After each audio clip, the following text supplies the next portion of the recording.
금요일 밤 은혜를 사모하여 모인 우리들에게 주님의 은혜와 평강이 함께 하시기를 바랍니다. 오늘은 우리가 욥에 대한 이야기를 좀 함께 나눠보려고 합니다. 성도들 가운데서도 이 욥기를 대할 때 소설처럼 생각하시는 분들이 계십니다. 그런데 이 욥기는 소설이 아니고 실제 일어났었던 일입니다. 욥은 BC 2000년경에 살아 있었던 실제 인물이죠. 성경이 이것을 증거하고 있는데요. 에스겔 14장 14절에 보면 에스겔은 욥을 노아와 다니엘과 함께 언급하면서 실제 인물이라는 것을 우리들에게 가르쳐 줍니다. 뿐만 아니라 야고보서 5장에도 보면 이제 야고보가 인내의 모델로서 욥에 대해서 예로 들고 있습니다. 일반적으로 욥은 아브라함과 동시대에 활동했던 인물이다. 그러니까 아주 오래된 사람이죠. 그런 인물이라고 이제 추정을 하고, 혹은 그보다 조금 후대에 있었던 족장 가운데 한 사람이라고 봅니다. 그가 겪었던 모든 일들은 사실 있었던 일이고 오늘 바로 우리들의 이야기인 것이죠. 욥기에서 욥은 이 땅 위의 성도들을 대표하는 것으로 이해하시며 성경을 보시면 성경을 좀 더 쉽게 이해하실 수가 있으실 것입니다. 욥기의 주제는 의인의 고난이에요. 이 땅을 살아가면서 우리가 갖고 있는 수많은 질문들이 있죠. 예수님을 믿으면 모든 일이 잘 되어야 되지 않는가? 건강하고 잘 살고 자식도 잘 되고 승진도 하고 기업이나 직장 다 잘 되고 모든 면에서 형통해야 되는 것이 아닌가?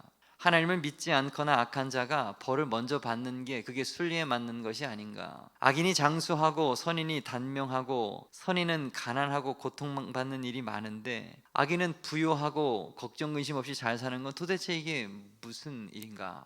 하나님은 살아계신가? 과연 이 세상을 통치하고 있는가?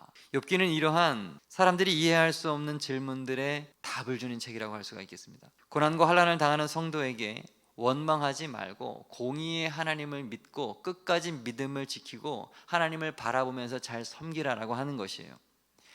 본문에서 먼저 욥이 누구인가에 대해서 우리들에게 가르쳐 주는데 1절 말씀을 보면 욥은 온전하고 정직하고 하나님을 경외하고 악에서 떠난 의로운 사람이라고 합니다. 그리고 그는 하나님께 축복을 많이 받은 사람이라고 했어요. 2절 보니까 아들도 7이고 딸도 3이나 있었다고 했고요. 3절에는 그가 가진 소유물이 많다는 것을 우리들에게 가르쳐 줍니다. 양 7천, 낙타 3천, 소 500, 암낙이 500, 종도 많고 동방 최고의 부자였다고 기록합니다. 이런 축복받은 욥이 이제 고난을 당하기 시작하는데 이것은 우연히 당한 사고가 아니라 사탄의 간교한 개입 때문에 일어난 것이라고 오늘 우리들에게 그것은 성경이 가르쳐주고 있죠. 6절 내용부터 보면 하나님과 천사들이 있는 자리에 사탄이 나아옵니다. 하나님이 그에게 물으시죠. 내가 어디에서 왔느냐? 땅을 두루돌아 다녀왔습니다. 여기저기 땅을 다니면서 더럽히다 왔다 이거죠. 다녀보니 모든 인간들이 다 그렇게 죄를 지으면서 더럽게 살고 있었습니다 라고 보고하는 거예요. 그러자 8절에 하나님이 말씀하십니다. 내가 나의 종 욥을 보았느냐? 그처럼 온전한 사람이 없다. 그는 악에서 떠났다. 그러자 사탄이 참소합니다. 욥이 이유 없이 하나님을 경외합니까? 하나님이 그에게 많은 것 주지 않았습니까? 그에게 하는 그의 손으로 하는 모든 것을 복 주시고 소유물을 넘치게 하시니까 하나님이 뭔가 그렇게 주시니까 걔가 그렇게 하나님을 잘 섬기는 것 아닙니까? 라고 말을 합니다. 그랬더니 하나님이 허락하시죠. 내가 그의 소유물을 다 내 손에 맡기겠다. 단 그의 몸에만 손을 대지 말아라. 우리가 읽진 않았지만 13절부터 사탄이 욥에게 손을 대기를 시작합니다. 10명의 자녀들이 한날에 다 죽임을 당합니다. 그리고 그가 가지고 있었던 그 모든 재산이 다 잃어버려집니다. 얼마나 고통스러웠을까요? 그런데 성경을 보면 욥은 그럼에도 불구하고 하나님을 원망하지 않았어요. 20절과 21절에 그것이 나오죠. 겉옷을 찢고 머리털을 미끌고 땅에 엎드려, 가장 참혹한 자신의 심정을 겉으로 표현하는 것이죠. 그러나 엎드려서 하나님을 예배했다고 말합니다. 내가 모태에서 알몸으로 나왔은즉 알몸으로 돌아가도 나는 여한이 없습니다. 주신 이도 여호와시고 거두신 이도 여호와십니다. 여호와의 이름을 찬송 받으시기를 바랍니다. 오히려 그 자리에서도 그 비참한 고난 속에서도 하나님을 찬양했다는 거예요. 22절에 이 모든 일에 욥이 범죄하지 아니하고 하나님을 향하여 원망하지 아니하니라 라고 하면서 결론을 내주고 있어요. 이렇게 끝나면 좋겠는데 2장에 가면 또 다른 고난이 나옵니다. 또다시 천상회의가 일어나죠. 하나님 앞에 사탄이 또 섭니다. 그리고 하나님이 말씀하시는 거예요. 내가 내 종 욥을 주의하여 보았느냐. 하나님의 마음이 너무너무 흡족한 것이죠. 내가 충동하여 까닭없이 그를 치게 했어도, 너의 말대로 그렇게 소유물을 다 거두어 갔어도 그가 여전히 온전함을 지켰다. 그러자 사탄이 또 참소합니다. 하지만 하나님, 뼈와 살을 한번 쳐보시죠. 몸을 한번 쳐보신다면 하나님은 아마 그때 되면 욕하지 않겠습니까? 그러자 하나님이 그것도 허락하시죠. 내가 그를 내 손에 맡긴다. 내 마음대로 하라. 그러나 딱 하나, 그의 생명만큼은 해하지 말아라. 그 후로 사탄은 욥을 쳐서 발바닥부터 머리끝, 정수리까지 온몸에 악성 종기가 나게 하십니다. 그래서 욥은 기와 조각을 가져다가 몸을 박박 긁으면서 얼마나 고통스럽고 간지럽고 이 막 찢어질 것 같은 그런 몸을 그 고통을 없애기 위해서 조각으로, 그 기와장으로 자신의 몸을 박박 긁는 신세가 되었어요. 아내까지도 욥에게 와서 말을 합니다. 하나님을 저주하고 죽으라, 막 악담까지 하면서 떠났어요. 욥기 2장 10절. 그러나 그럼에도 욥은 입술로 끝까지 하나님께 범죄하지 않았어요. 여러분, 그 뒤에는 어떤 일이 일어났습니까? 다 말씀드리기는 어렵지만 욥의 친구들이 위로함답시고 오지요. 그러나 위로하러 왔지만 욥의 지금 당하고 있는 이러한 고난이 그의 죄 때문이라고 하는 인과응보의 법칙으로 이 세상이 돌아가는 것으로만 생각하고 욥을 정죄하고 책망합니다. 욥은 마구마구 흔들립니다. 주고받고 오랜 결론 끝에 마지막에 보다 못한 하나님께서 나타나시죠. 그리고 자신의 크심, 자신의 위대함을 보여주시면서 모든 사람들의, 그 친구들의 헛된 말을 다 종식시키고 아무 말 하지 못하도록 입을 막아버립니다. 그러면서 하나님은 다시 욥에게 모든 것을 2배의 복을 주시면서 욥기는 마무리가 되죠. 다 보지는 못하겠지만 오늘 이 앞부분, 특별히 이 부분을 통해서 우리가 얻을 수 있는 교훈은 무엇인가? 한 2가지만 오늘을 좀 말씀을 드리려고 그래요. 첫째는 하나님께서 사랑하시는 자를 넘어뜨리는 게 사탄의 일이다 라고 하는 건 여러분 좀 말씀드리기를 원합니다. 그런데 이건 말하기 전에 먼저 여러분들에게 확인할 것이 있습니다. 여러분, 사탄과 악한 영이 존재한다는 사실을 믿으십니까? 우리나라에 전통적으로 귀신들이 있죠. 처녀 귀신, 화장실 귀신, 학교 가면 학교 귀신, 별게 다 있는데 그러한 사람이 죽어서 되는 귀신 그런 개념 말고 진짜 성경에서 이야기하는 사탄의 존재에 대해서 바른 이해와 믿음을 가지고 있느냐고 질문하는 것입니다. 우리가 신앙생활을 바르게 하기 위해서는 하나님에 대해서도 분명하게 알아야 하지만 하나님을 대적하는, 우리를 멸망으로 이끄는 사탄의 존재에 대해서도 바르게 알아야 합니다. 사탄은 본래 하나님을 위해서 피조된 그런 천사였지만 자신의 교만함으로 인해서 타락하고 하나님을 대적하고 또 다른 영적 존재인 우리 인간들을 유혹하고 죄를 짓게 해서 하나님으로부터 멀어지게 만드는 일을 합니다. 사탄이 하는 일을 그래서 쉽게 정리하면 2가지예요. 첫째는 하나님을 대적하는 일이요, 둘째는 하나님을 예배해야 하는 인간을 멸망으로, 죽음으로 이끄는 일입니다. 예배하지 못하게 함으로써.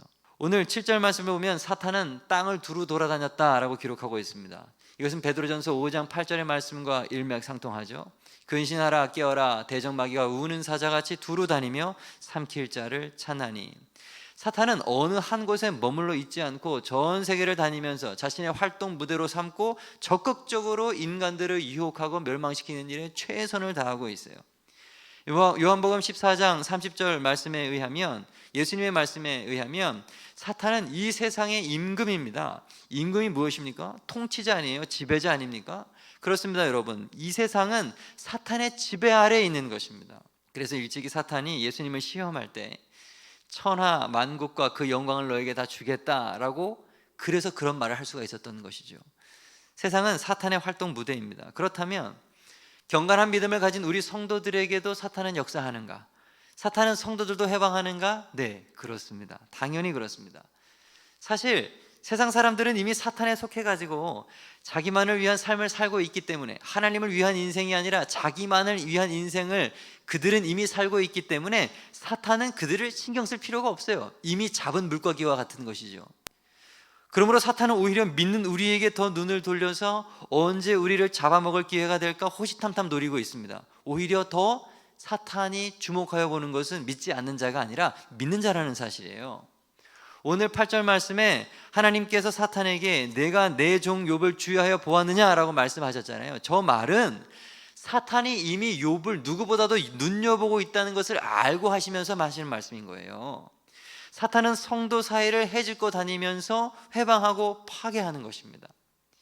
예수님께서 장차 십자가 고난당하실 것을 말씀하실 때 베드로가 주님께서 하신 그 말씀을 아니라고 부인하면서 말리죠. 주여 그리하지 마옵소서. 이 일이 결코 죽기 미치지 아니할 겁니다. 십자가 지는 일 없을 것입니다. 제가 그거 맡겠습니다. 그러죠. 그때 주님이 뭐라고 하셨죠? 베드로에게 이르시되 사탄아 내 뒤로 물러가라. 너는 나를 넘어지게 하는 자로다. 저게 베드로에게 하는 이야기입니까? 베드로에게 유혹하는 마귀에게 하는 얘기입니까? 마귀에게 하는 얘기예요. 마귀에게.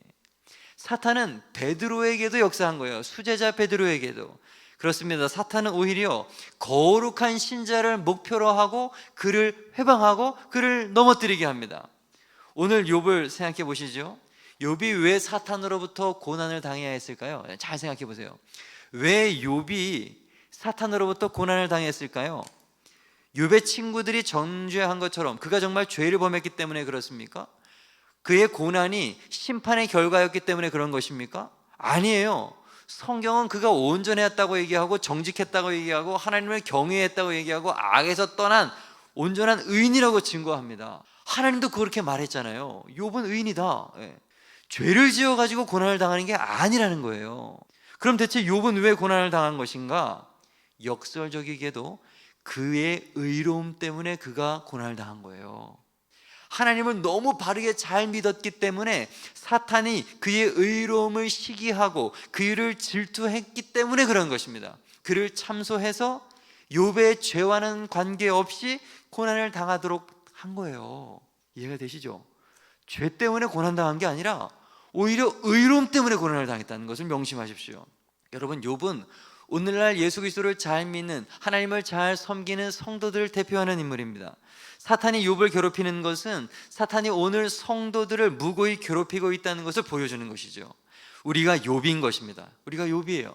욥이라고 하는 이름의 뜻을 아시죠? 욥은 핍박받는 자, 미움받는 자라고 하는 뜻을 가지고 있습니다. 성도는 그런 거예요. 세상 임금 사탄에게 미움을 받고 핍박을 받는 거, 그게 바로 우리의 정체인 것입니다. 너무 불합리하고 너무 속상하지만 이게 사실이에요. 그래서 성도들 가운데 의로운 삶을 살다가 마귀의 유혹과 마귀의 공격 앞에 넘어져서 핍박받고 미움받아가지고 그걸 이기지 못해서 하나님을 원망하고 떠난 사람들이 많아요. 마귀가 공격하기 때문에, 마귀가 오히려 믿는 사람들을 더 해방하기 때문에 그렇습니다. 사랑하는 여러분, 이런 말씀 드려서 죄송합니다. 우리가 말씀대로 의로운 삶을 산다고 해서 세상에서 고난을 피할 수 있는 것은 아니에요. 오히려 의로운 삶을 살게 되면, 의로운 삶을 살려고 하면 더욱더 노력하면 노력할수록 사탄의 질투, 사탄의 시기는 점점 더 커지고 우리를 향한 공격이 더 거세지는 것입니다. 우리 믿는 자들이 불의한 자들보다도 더욱더 거센 큰 시련을 당할 수도 있어요. 성도는 이것을 분명히 알아야 합니다.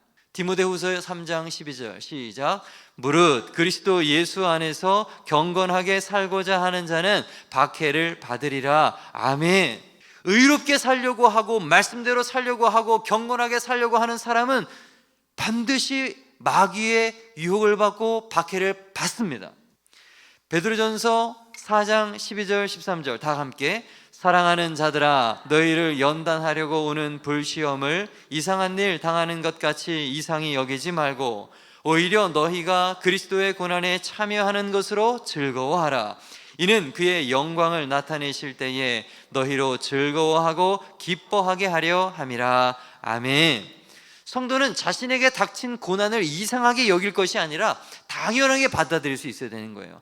내가 하나님의 말씀대로 살기 때문에, 내가 의로운 삶을 살려고 하기 때문에, 하나님을 더욱더 사랑하려고 하니까 저 악한 영이 나를 가만두지 않는구나. 그것을 당연하게 여겨야 되는 거예요. 그것이 바로 성숙한 그리스도인입니다. 사탄이 주는 고난 앞에서도 인내하며 더욱더 주님을 의지하고 영적 전쟁에서 승리하는 우리 새생명 배단위의 모든 성도 되시기를 주님의 이름으로 축복합니다. 그리고 또 하나, 오늘 욥에게서 배워야 할 것이 있습니다. 우리는 내 이익을 위한 신앙이 아니라 하나님에 대한 절대적인 신앙을 가져야 되는 거예요. 무조건적인 신앙. 오늘 9절 말씀을 보니까 하나님께서 욥의 의로움을 칭찬하시자 사탄이 하나님께 반문하는 내용이 기록합니다. 욥이 까닭없이 하나님을 경외하겠습니까? 뭔가 받는 게 있어서 그런 거 아닙니까? 그럴 만한 이유가 있는 거 아니냐는 거예요. 욥도 자신에게 주어지는 유익이 있으니까 하나님을 섬기는 게 아니냐 이거입니다. 여러분, 사탄의 이 말에는 성도들의 신앙생활과 관련된 아주 중요한 사실 하나가 내포되어 있어요. 성도들 중에 적지 않은 이들이 까닭이 있어서 하나님을 섬긴다는 겁니다. 어떤 목적 때문에, 하나님 그분 자체를 사랑해서가 아니라 뭔가 목적이 있어서, 뭔가 자기에게 떨어지는 유익이 있기 때문에 그것을 받기 위해서 신앙생활을 한다는 거예요. 여러분, 두렵고 떨리는 마음으로 이 사실을 마음에 새기시고 여러분 스스로를 돌아보시길 바랍니다. 여러분의 신앙은 어떻습니까? 이 사탄의 말처럼 뭔가 목적이 있어서 하나님을 섬기는 것입니까? 나의 유익을 따라서 여러분 하나님을 섬기고 있습니까? 아니면 욥에 대한 하나님의 믿음처럼 온전히 그저 하나님을 사랑해서 하나님을 섬기는 사람들입니까? 여러분, 성도는 하나님을 조건 없이 무조건적으로 사랑해야 합니다. 무조건적으로 섬겨야 합니다. 축복해 주셨기 때문에, 혹은 축복해 주실 것이기 때문에 믿는 이해타산적인 신앙을 우리는 버려야 되는 것입니다. 이해타산을 가지고 하나님을 믿는다면 그건 거래죠. give and take, 주고받는 식으로 신앙생활하면 그건 거래죠. 그건 믿음이 아니에요. 창조주 하나님에 대한 피조물의 섬김, 피조물의 사랑, 우리 인간의 예배는 지극히 당연한 것이지 조건이 될 수가 없는 것이에요. 여러분, 창세기 22장을 보면 하나님이 아브라함에게 100세에 얻은 아들 이삭을 번제로 바치라고 명령을 합니다. 그렇죠? 여호와께서 이르시되 내 아들, 내 사랑하는 독자 이삭을 데리고 모리아 땅으로 가서 내가 내게 일러준 한 산, 거기서 그를 번제로 드리라. 아브라함이 이러한 명령을 듣고 어떻게 했습니까? 그가 흔들렸습니까? 아니요. 성경은 그가 어떠한 반응도 보지 않고 곧바로 순종하고 흔들리지 않는 모습을 우리들에게 보여줘요. 그대로 순종했습니다. 다음날 아침 아주 일찍 일어나서 나귀의 안장을 지우고 아들 이삭을 데리고 번제에 쓸 나무를 쪼개가지고 길을 떠납니다. 3일 동안 성경에 보면 길을 갔다 그랬어요. 3일 동안 마음이 바뀔 수도 있을 텐데 그의 믿음은 흔들리지 않았어요. 모리아산에 도착을 했습니다. 그리고 이삭을 진짜로 제물로 바치기 위해서 그를 결박했고 제단 나무 위에 그를 올려놨어요. 칼을 잡고 정말로 아들을 쪼개어 배를 가르기 위하여서 칼을 들었을 때 하나님이 다급하게 아브라함을 부르시고 말리셨습니다. 아브라함아, 아브라함아, 그 아이에게 내 손을 대지 말라. 그에게 아무 일도 하지 말라. 내가 내 아들, 내 독자라도 내게 아끼지 아니하였으니 내가 이제야 내가 하나님 경외하는 줄을 아노라. 하나님은 아브라함이 절대적으로, 무조건적으로 하나님을 사랑하는지 그 사랑을 확인하고 싶으셨던 거예요.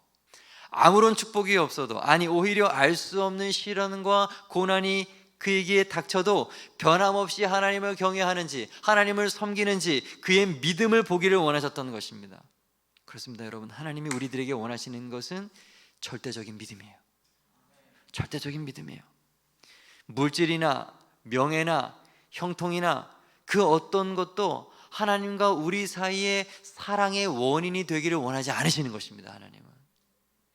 하나님께서 우리를 사랑하실 때 우리의 겉모습이나 우리의 능력이나 우리의 어떤 출신이나 그런 거 아무것도 상관없이 그냥 우리를 무조건적으로 사랑하시는 것처럼, 우리도 하나님을 사랑할 때 하나님이 우리에게 축복을 주시든지 부귀영화를 주시든지 뭐 건강을 주시든지 뭐 그런 거 다 상관없이 우리도 하나님 사랑하기를 원하시는 것이에요. 여러분, 하박국 선지자의 고백을 우리가 잘 알지요.